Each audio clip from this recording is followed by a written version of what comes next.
Fatihin amma ba'd. Yang dihormati tuan pengurusi masjid, tuan imam, barisan rezeki masjid, tuan-tuan, puan-puan muslimin dan muslimat yang dirahmati Allah sekalian. Alhamdulillah, kita sekarang berada pada pertengahan Ramadan.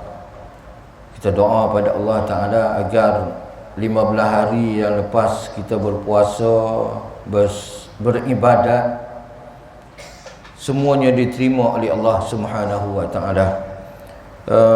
Tuan-tuan, untuk pagi ni macam biasa kita akan tengok surah An-Nur pada ayat 33.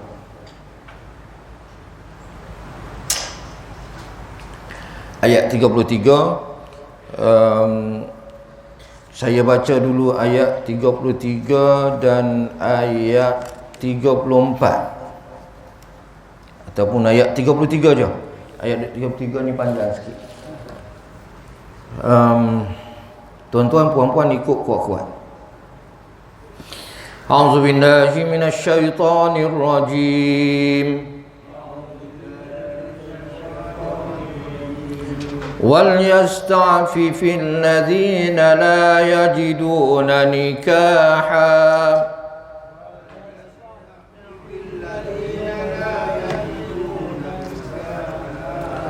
حَتَّى يُغْنِيَهُمُ اللَّهُ مِنْ فَضْلِهِ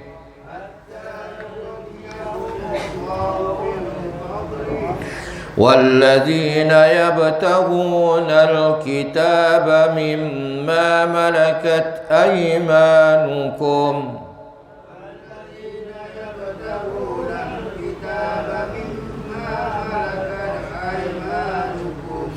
فَكَاتِبُوهُمْ إِنْ عَلِمْتُمْ فِيهِمْ خَيْرًا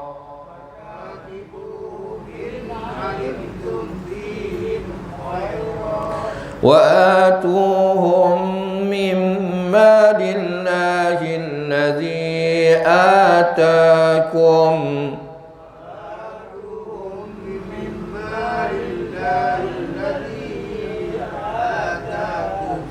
ولا تكرهوا فتياتكم على البغاء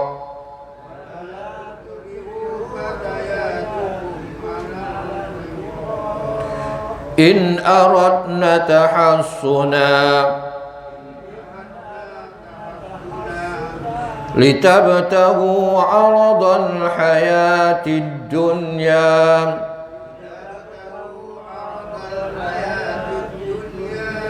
ومن يكرهن فإن الله من بعد إكراههن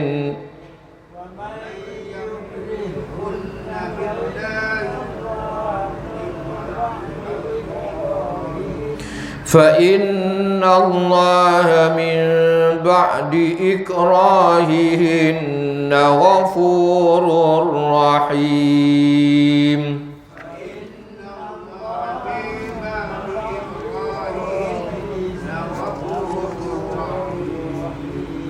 صدق الله العظيم.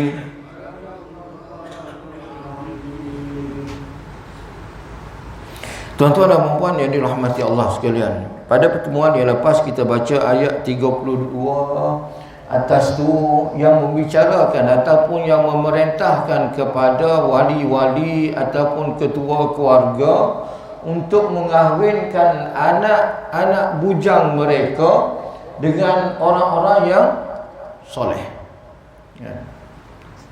Bak kahwin, tanggungjawab keluarga, tanggungjawab tuan-tuan puan-puan lah. Yang ada anak, yang ada cucu kena tengok kan? Yang mana belum kahwin lagi, dah cukup umur, dah sepatutnya kahwin, maka hendaklah dikahwinkan. Sebab bahaya tuan-tuan, tak dikahwinkan jadi masalah yang besar kepada masyarakat dan akan mengundang kemurkaan dan bala daripada Allah Subhanahu wa Ta'ala. Pada ayat yang kita baca pada pagi ini, ayat 33, masih lagi dalam bab kahwin, masih lagi dalam membicarakan pasal pernikahan Yang mana Allah Subhanahu wa taala sebut dekat sini, wal yasta'fifil ladzina la yajiduna nikaha. Wal yasta'fifi, dan orang-orang yang tidak mampu kahwin. Sebenarnya orang yang tidak mampu kahwin tu, ayat dia kalau dalam Quran ni la yajiduna nikaha. Tu orang tak mampu kahwin. Jadi ayat kita ni terbalik kan. Dahulu dalam bahasa Arab, jadi kemudian dalam bahasa kita. Ayat wal yasta'fifi tu, dan hendaklah menjaga kesucian diri. Itu maksud wal yasta'fif. Hendaklah menjaga kesucian diri.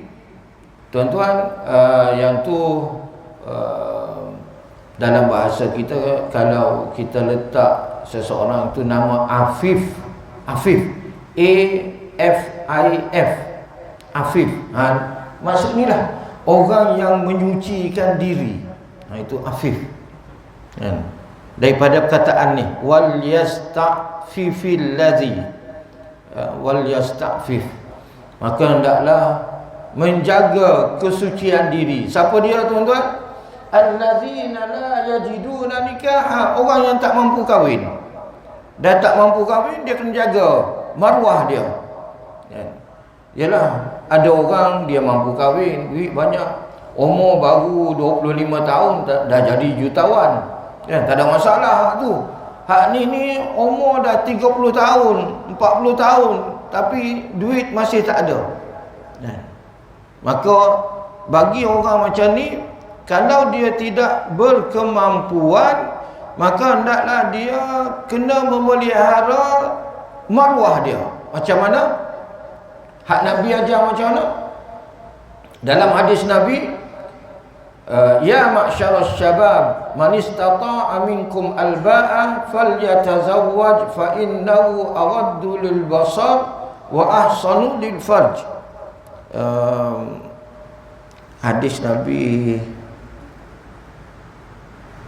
yang saya baca tadi, siapa, wahai pemuda-pemuda, sesiapa di kalangan kamu mampu untuk berkahwin, maka hendaklah berkahwin.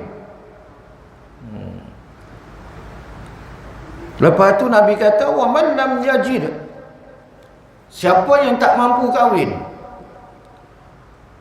fa alaihi bisawmi, maka hendaklah dia berpuasa. Ni cara nak jaga kehormatan diri. Dia kena berpuasa. Sebab apa, tuan-tuan? Ini bukan wajib, tak wajib, tapi dia adalah arahan ataupun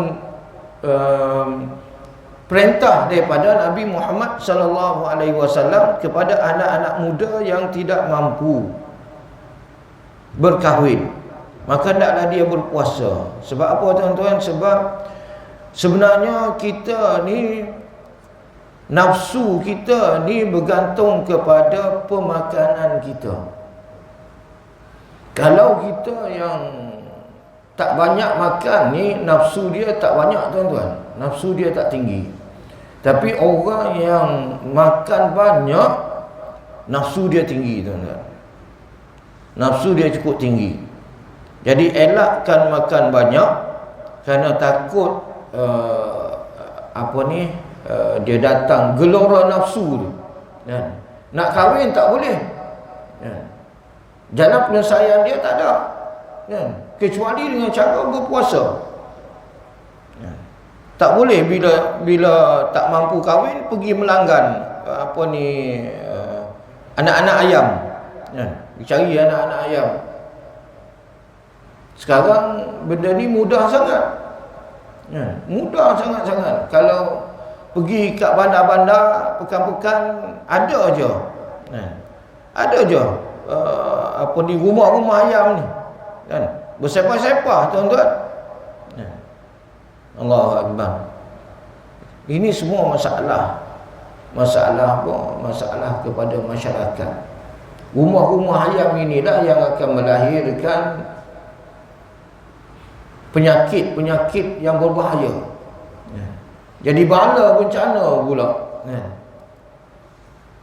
Jadi Islam datangkan cara penyelesaian. Yang pertama, berpuasa. Orang kalau dia berpuasa, banyak berpuasa, gairah dia, gelora nafsu dia akan berkurangan. Dia tak tinggi. Tapi kalau makan banyak, itulah yang jadi gelisah. Itu belum lagi makan, tak masuk makan ubat-ubat kuat. Kalau makan ubat-ubat kuat lagi lah.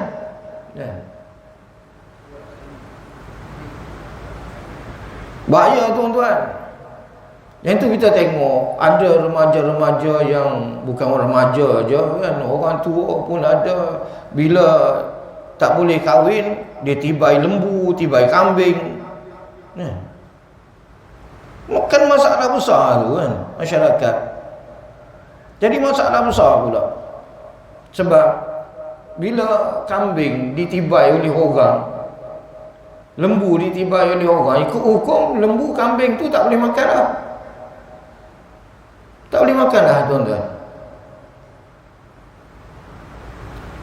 Itu yang jadi masalah. Dah tuan lembu pergi berapa banyak dah kan, tuan kambing. Jadi Islam tak bagi tuan-tuan benda je tu. Jadi kena kontrol, nafsu kena kontrol.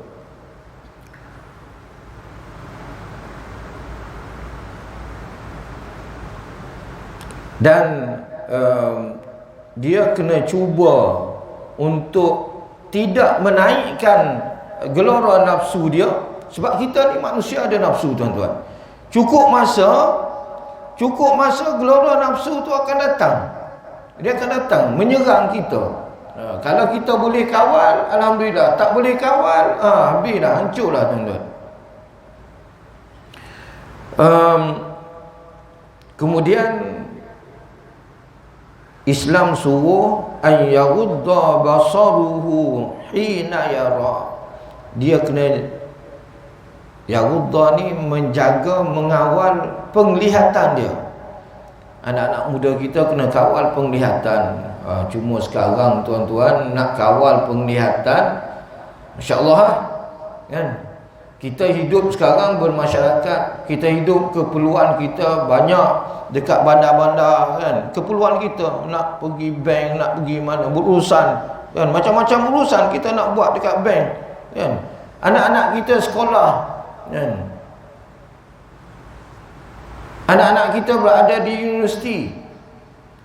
Universiti tak ada dalam hutan cerang tuan-tuan. Universiti kat bandar kan, kebanyakannya. Universiti tu kadang-kadang jauh daripada rumah kita. Jadi anak kita ni yang pergi itu tengah-tengah jalan dah bertembunglah dengan benda-benda yang tak elok. Perempuan-perempuan yang pakai seksi-seksi, pakai ketat-ketat. Ini punca-punca gelora nafsu tu naik tuan-tuan. Jadi Islam ajar kepada bukan anak-anak muda je, khusus kepada anak-anak muda ni supaya menjaga pandangan mereka, supaya tidak melihat kepada perkara-perkara yang boleh membangkitkan syahwat dia. Maka insya-Allah dia akan termasuk dalam wal yastafif. Maka dia menjaga kesucian diri. Itu perkara yang disebut oleh syariat kita. Yang pertama tadi berpuasa, yang kedua menjaga mata dan menjaga pergaulan. Tidak bergaul bebas laki dengan perempuan, tidak bergurau senda laki dengan perempuan, maka nafsu syahwat dia agak berkurangan. Boleh dikawal tuan-tuan.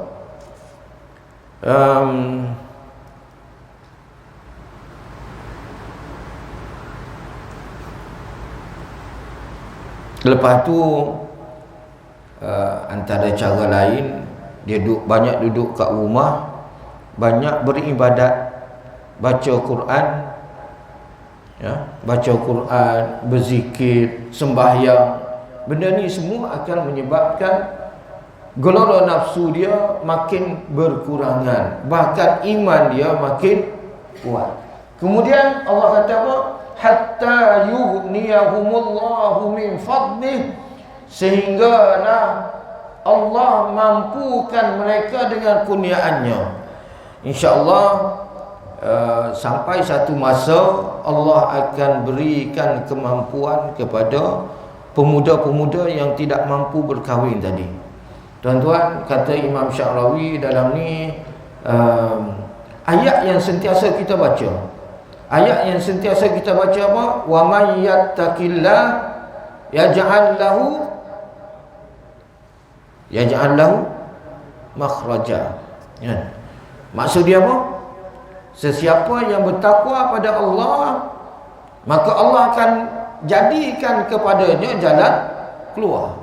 Nak kahwin sangat-sangat, nak jaga diri, nak jaga maruah sangat-sangat, bertakwalah pada Allah. Satu masa Allah akan yughniyahumullah, Allah akan kayakan kamu, Allah akan jadikan jalan keluar. Macam-macam jalan keluar, tuan-tuan. Tiba-tiba datang orang suruh kahwin, alhamdulillah, ya.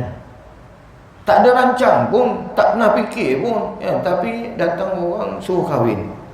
Contoh yang berlaku yang dalam kitab-kitab dululah, tuan-tuan, ya. Seorang ulama, bila seorang tuan guru, bila dia tengok anak murid lelaki ni adalah seorang anak murid yang terbaik, yang bagus, tapi agak miskin, tak ada duit. Ringkas cerita, dia kahwinkan dengan anak dia. Kau ambil anak aku, kan? Mas kahwin tak payah banyak, kan? Janji ada je mas kahwin. Sekarang mas kahwin tak banyak, mas kahwin 100 lebih je. Hak banyak apa tu, kan? Hantaran. Semua kena bayar. Tak bayar hantaran, siapa nak terima, tuan-tuan? Walaupun ada mas kahwin. Masalah hantaran ni, tuan-tuan. Hantaran ni jangan membebankan. Jangan membebankan pihak lelaki. Kalau kita pihak perempuan, jangan kita bebankan pihak lelaki. Oh, saya nak 50,000 dan hantaran. Saya nak majlis kita buat dekat hotel 5 bintang. Saya nak kita punya makan tu catering nak RM20 satu kepala. Nak jemput orang 1,000 orang. Mampu, tuan-tuan. Memang tak kahwin lah anak-anak kita.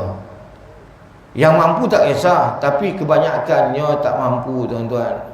Zaman sekarang, ialah semua barang naik. Keperluan harian kita meningkat, naik. Gaji tak naik. Jadi belanja, kadang-kadang tu orang kata pergi kerja untuk cari duit, tapi duit habis untuk pergi kerja. Yalah. Kalau duduk sekitar ni, kan, kerja belah-belah Bangi, belah-belah KL, kan, itu berjalan dah, tol dah berapa, minyak dah berapa dah. Jadi bila nak mampu ni anak-anak kita zaman sekarang? Ramai yang tak mampu, tuan-tuan. Kalau kahwin, minta mas kahwin tinggi-tinggi, dia nak simpan tak sempat. Nak simpan tu tak sempat, tuan-tuan. Kalau nak simpan tak sempat, memang tak kahwin lah. Jadi ibu bapa kena fikir benda macam ni. Ketua-ketua masyarakat kena fikir benda macam ni. Dan kerajaan kena fikir masalah ni. Kalau ikut dalam tafsir Sya'rawi ni, dia desak kerajaan supaya ambil berat hal perkahwinan anak-anak muda ni. Ni dia anjurkan konsert, dia hancurkan hiburan, campur laki perempuan, tapi bab kahwin dia tak peduli kan. Kau nak jadi apa, kau nak buat seks bebas ke apa, kau lantak engkau. Lepas tu bila kawan ni beranak luar nikah baru bising kan. Dia yang buat kerja dulu kan, suruh anak-anak muda ni bebas. Sambutan tahun baru pukul berapa tuan-tuan? 12 malam nak sambut, bilang jam detik kan? Detik 12 malam tu. Habis tu pukul berapa nak balik? Adakah selesai 12 malam tu dia orang turun balik rumah? Tak. Itu masalah berlaku sosial. Tapi bab kahwin kerajaan tak fikir. Ini masalah tuan-tuan.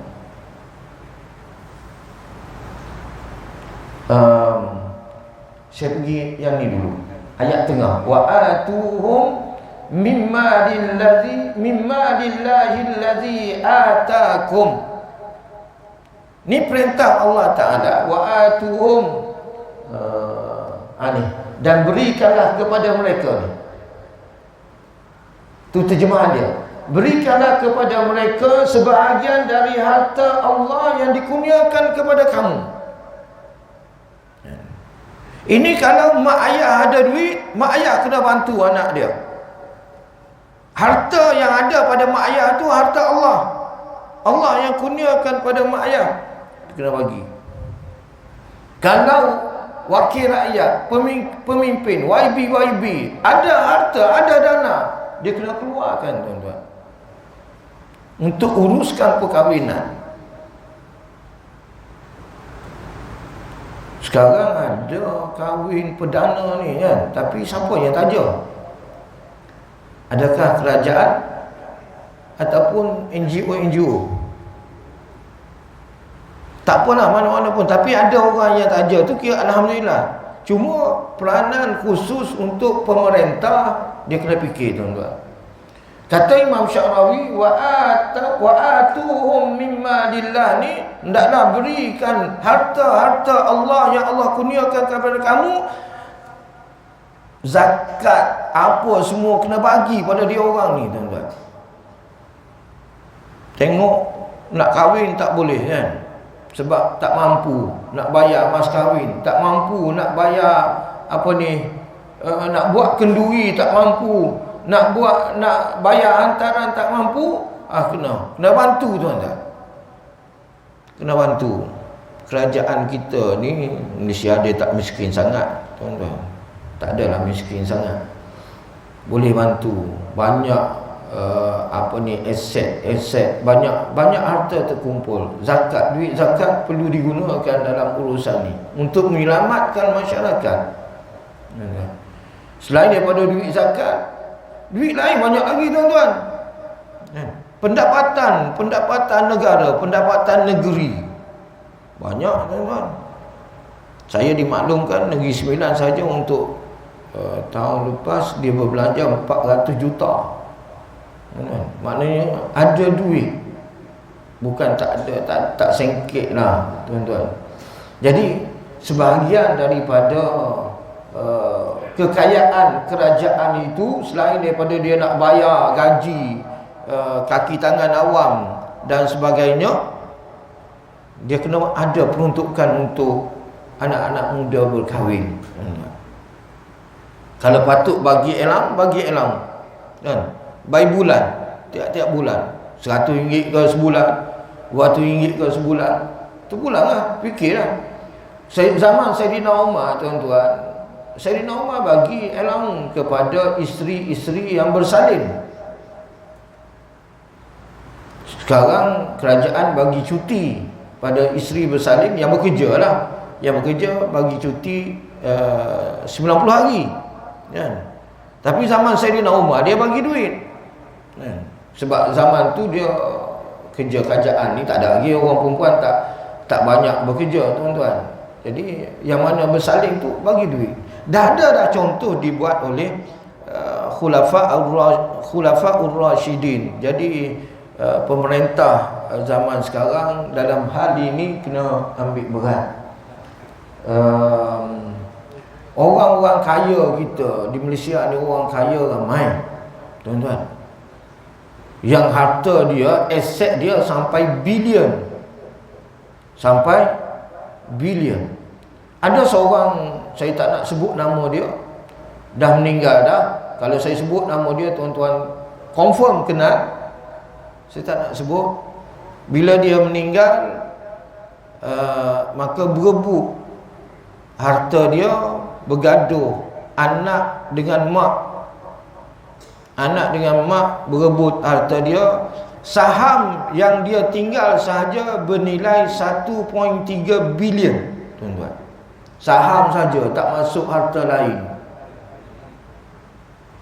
1.3 bilion, tuan-tuan. Setakat nak support 2-3 orang kahwin, tak boleh ke? Kan? Boleh sangat-sangat. Kan? Kita sekarang, zaman sekarang, kita banyak untuk support anak-anak kita belajar. Kan? Okey dah, itu okey. Tapi dalam bab kahwin pun kena support juga. Kan?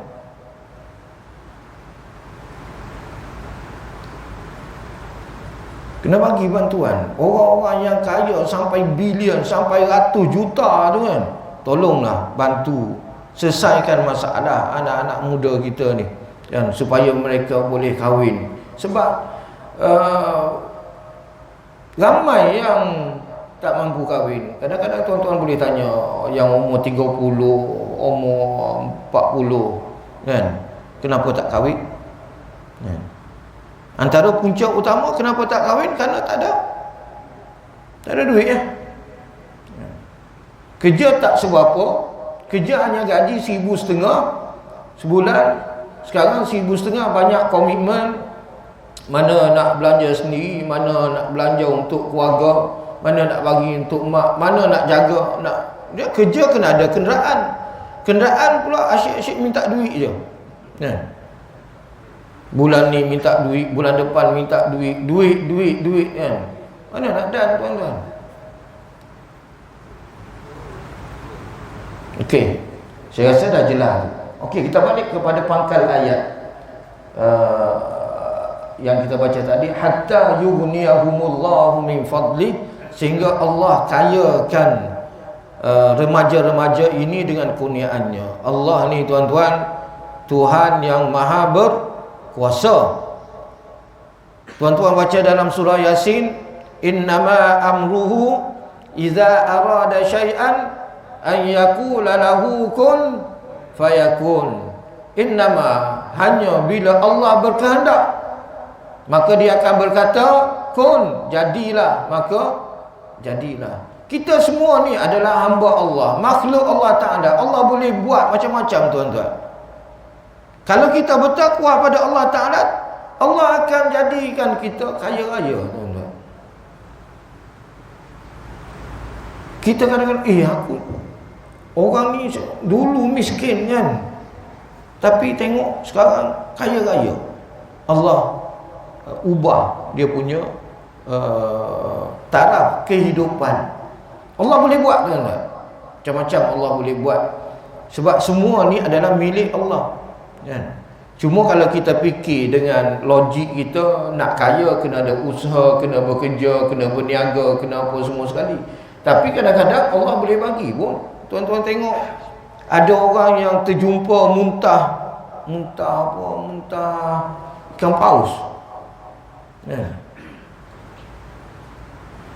Harga dia seketul tu kan, harga dia sampai jutaan ringgit Malaysia, kan? Orang terjumpa emas permata sebesar pada bola tu, kan? Macam-macam Allah boleh bagi, nak kaya, kan? Zaman sekarang ialah macam-macam lah, tuan-tuan, jalan nak kaya. Jadi yang penting, wa may yattaqillaha yaj'al lahu makhraja. Siapa yang bertakwa pada Allah, Allah akan jadikan jalan keluar. Jadi anak-anak kita kena diajar bertakwa pada Allah Ta'ala. Anak lelaki ke, anak perempuan ke, anak perempuan pun nak kahwin juga, tuan-tuan. Dia manusia, kan? Jangan kita ingat anak lelaki je nak kahwin, anak perempuan pun nak kahwin. Jadi kena bela hak dia orang tu. Kemudian Allah kata wa yarzuqhu min haitsu la yahtasib, dan Allah akan beri rezeki. Hak mana hak bertakwa pada Allah, Allah akan beri rezeki min haitsu la yahtasib,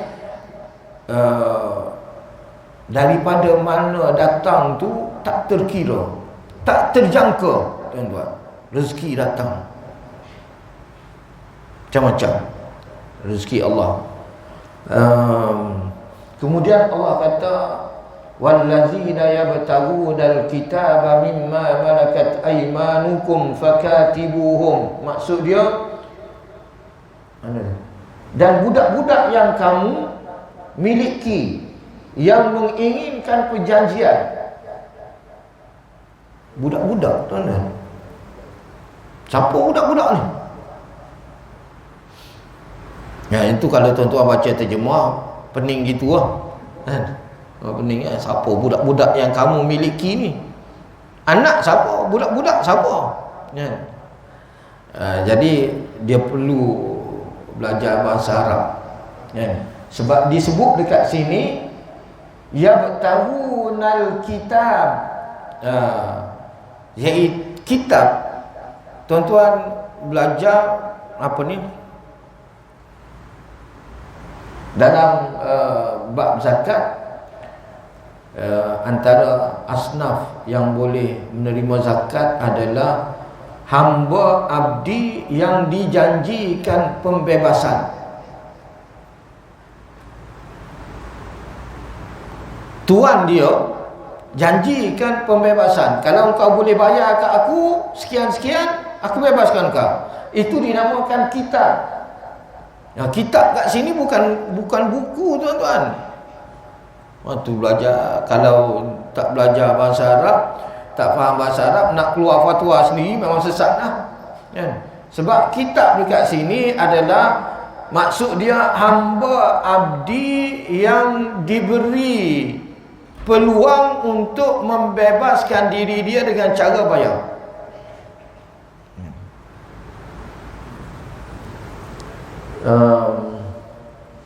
Mimma malakat aymanukum, daripada apa yang kamu miliki. Ini hamba abdi lah. Cuma terjemahan ni tak salah, tuan-tuan. Terjemahan ni tak salah, cuma tak jelas sahaja. Dalam tafsir ni Islam dia tak galakkan kita panggil kepada hamba abdi.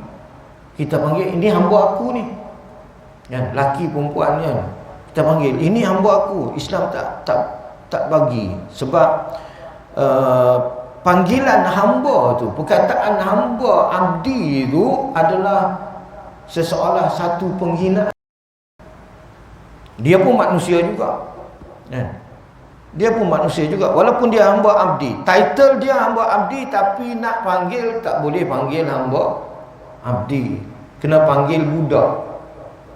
Tu dalam terjemahan ni dia terjemah dengan budak kan? Budak-budak yang kamu miliki. Kita apa ni, kalau sebut ini pekerja saya, okey. Ini staf saya, okey kan? Ini hamba abdi saya, aduh kan? Lain, tuan-tuan. Lain dia punya kedudukan. Jadi Islam nak jaga sampai tahap tu. Islam nak jaga hamba-hamba abdi ni, tuan-tuan. Islam adalah agama yang terbaik, sehingga siapa-siapa yang buat dosa-dosa besar, kifarat dia yang pertama adalah membebaskan hamba abdi, tuan-tuan. Islam buat macam tu sebab nak jaga manusia. Contoh orang yang setubuh di siang hari dalam bulan Ramadan, kifarat dia yang pertama apa? Bebas hamba abdi, tuan-tuan. Yang kedua, baru puasa 2 bulan berturut-turut. Kena puasa 2 bulan berturut-turut, lepeh, tuan-tuan, mati ya kan? 2 bulan berturut-turut. Kita ni bukan sentiasa sihat, sebab ikut hukum kalau puasa 2 bulan berturut-turut, tiba-tiba hari last, hari ke-60 datang demam, sakit, covid, tak boleh puasa, kan? Kena ulang balik 2 bulan, tuan-tuan. Habis yang gitu lah, kan? Jangan buat kerja, kan? Kecuali kalau tuan-tuan ada ramai hamba, tak apa, kan? Bebaskan hamba abdi. Tapi sekarang ada tak hamba abdi? Tak ada. Sekarang tak ada hamba abdi, tapi akan muncul kembali. Sistem hamba abdi di akhir zaman akan muncul kembali. Yang tu ayat kekal membicarakan pasal hamba abdi, sebab Allah tahu akan datang sistem ni akan kembali berfungsi. Ialah perang banyak, tuan-tuan. Perang sentiasa berlaku. Yang baru selesai apa ni, Ukraine dengan Rusia, kan? Itu tak berlaku lagi hamba abdi. Lepas ni dia perang, akan berlaku hamba abdi, tawanan tu, ya. Fakatibuhum in alimtum fihim khaira. Maka hendaklah kamu katibuhum, dia tulis apa? Jika kamu mengetahui ada kebaikan pada mereka, fakatibuhum, maka hendaklah kamu bebaskan mereka. Sekiranya kamu tahu hamba abdi ini, dengan pembebasan dia ini akan bagi kebaikan kepada dia dan bagi kebaikan kepada masyarakat. Tengok hamba abdi yang bagus-bagus tu, bagilah bebas, kan? Kecuali hamba abdi yang nakal, jahat, tu, kan? Yang patut masuk penjara tu, jangan duk belak, jangan bebaskan, tuan-tuan. Masalah, kan? Hak mana hak baik, hak boleh bagi manfaat kepada masyarakat, bebaslah. Orang yang ada duit, hendaklah dia berusaha untuk membebaskan hamba abdi ni. Orang yang ada duit. Orang yang tak ada duit, nak buat macam mana, kan? Wa atuhum min malillahi allazi atakum. Saya dah sebut dah tadi, kan? Tanggungjawab kita, ibu bapa, tanggungjawab masyarakat, tanggungjawab pemerintah. Kalau bab kematian, kita boleh tubuh khairat kematian. Untuk anak-anak muda kahwin, tak ada tabung.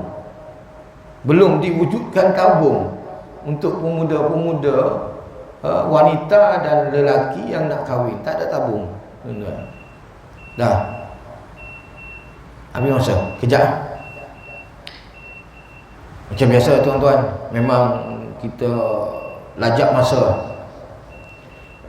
Allah kata wala tukrihu fatayatikum alal bigha. Bigha ni erti dia berzina, ya? Al-bigha erti dia berzina, ataupun dengan perkataan lain, bigha ni lebih kepada melacur. Maksud dia apa? Dan janganlah kamu paksa budak-budak wanita kamu. Budak-budak tu sebenarnya siapa, tuan-tuan?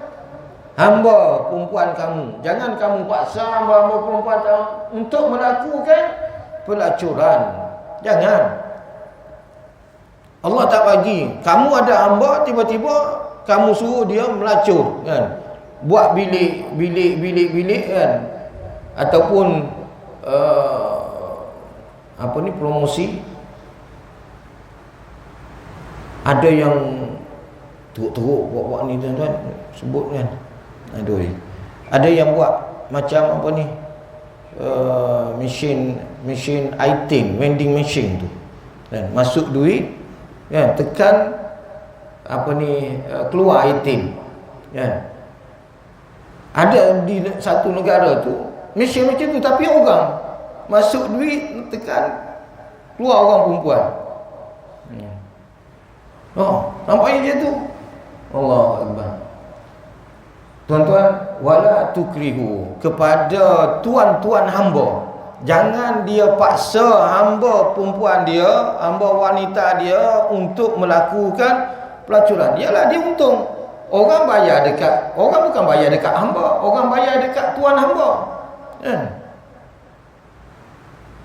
Dia yang untung. Macam sekarang lah, ibu ayam, bapa ayam kan, dia yang untung. Oh, dahsyat tuan-tuan.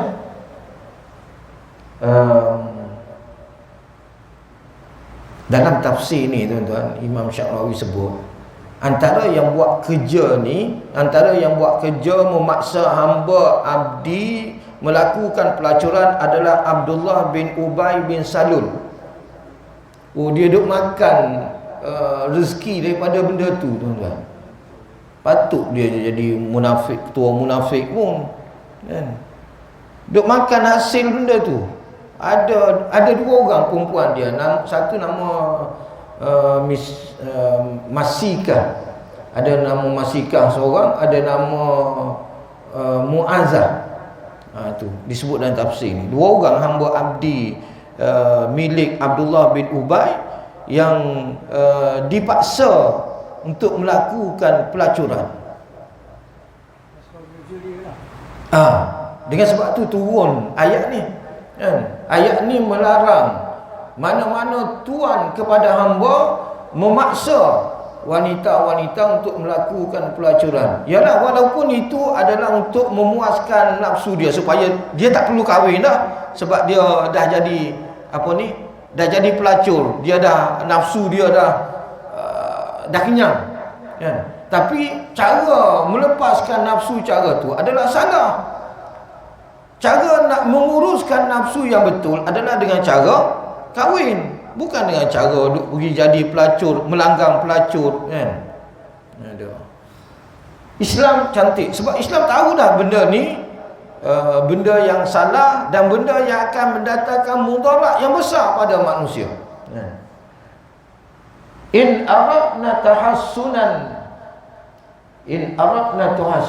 sedangkan mereka sendiri mengingini kesucian. Hamba abdi Abdullah bin Ubay bin Salul, dua orang perempuan tu menangis-nangis tuan-tuan bila dipaksa untuk jadi pelacur. Ini maknanya dalam ayat ni, in aradna tahassunan, makna hamba abdi ni dia tak nak buat. Dia tak nak buat benda tu, tapi sebab dia hamba kan,